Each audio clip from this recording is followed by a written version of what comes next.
So we left off the story of Narasimha Avatar, the fourth incarnation of Vishnu, where Hiranyakashipu, he was off doing tapasya, trying to get the benediction from Lord Brahma that he could become immortal. While he was away, Indra and all the demigods came and attacked the city of Hiranyakashipu. They overwhelmed his army, overwhelmed the guards, and they stormed Hiranyakashipu's palace. Going inside the palace of Hiranyakashipu, they captured Hiranyakashipu's wife, Kayadu. Kayadu at this point was actually pregnant. And King Indra, who was leading the army of the demigods, he was kind of in a quandary as to what to do with the wife of Hiranyakashipu, who was also pregnant. And Indra is thinking, well, Hiranyakashipu is such a terrible personality, such a terrible demon. This child is going to grow up to be at least as bad as his father, if not worse. So he was actually contemplating to kill Kayadu, or at least in some way cause her to miscarry Prahlad, her son. Narada Muni, as he is wont to do, turned up on the scene. And he stopped. He says, my dear Indra, wait, don't kill Kayadu, don't cause her to have a miscarriage. In fact, the child within her womb is going to be a great devotee of Lord Vishnu.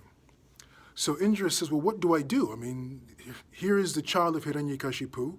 We know how terrible a personality that Hiranyakashipu is. His brother, Hiranyakashipu's twin brother, Hiranyaksha, was another extremely terrible demon. And now his son. So what do we do? Narada Muni says, don't worry, I'll take care of her. So Narada Muni took Kayadu, pregnant Kayadu, to his ashram, and he kept her there. And she stayed there, and was Narada Muni, he was obviously a great sage. Actually, Narada Muni, he compiled the treatise, the book, if you will, or the philosophy, the teachings on Bhakti Yoga. He compiled what is called the Narada Bhakti Sutras, which are the essence of the teachings on Bhakti Yoga. So Narada Muni was in his ashram, he was giving classes, giving seminars on Bhakti Yoga. And Kayadu, she was there in the ashram, so she was listening to all these classes given by Narada Muni, and she was pregnant with Prahlad in her stomach. So while she's listening, Prahlad is also listening, which goes to show that we should, for our children who are in the womb of our spouses or in the womb of the mother, it's very good to make sure that she is in a surrounding or an environment that is conducive to the well-being of the child in every way, spiritually, emotionally, and so on. So Kayadu is in this incredibly wonderful and uplifting spiritual environment in Narada Muni's ashram. She gives birth to Prahlad in Narada Muni's ashram, and Narada Muni keeps her there. Because remember, Hiranyakashipu is in the forest standing on his head, well, not standing on his head, but doing tapasya, trying to get the blessings of Lord Brahma.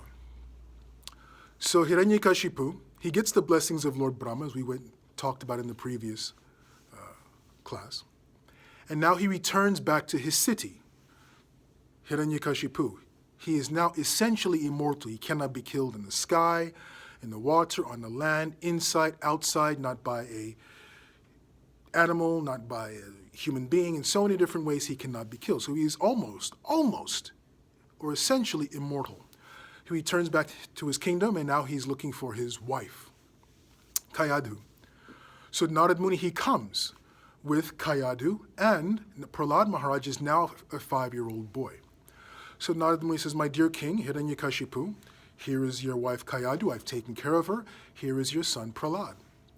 So Hiranyakashipu was very, very excited to see his son, very affectionate to his son, loved his son, wanted to embrace his son and be with his son, and he wanted to ensure that his son grew up to be the best of all demons.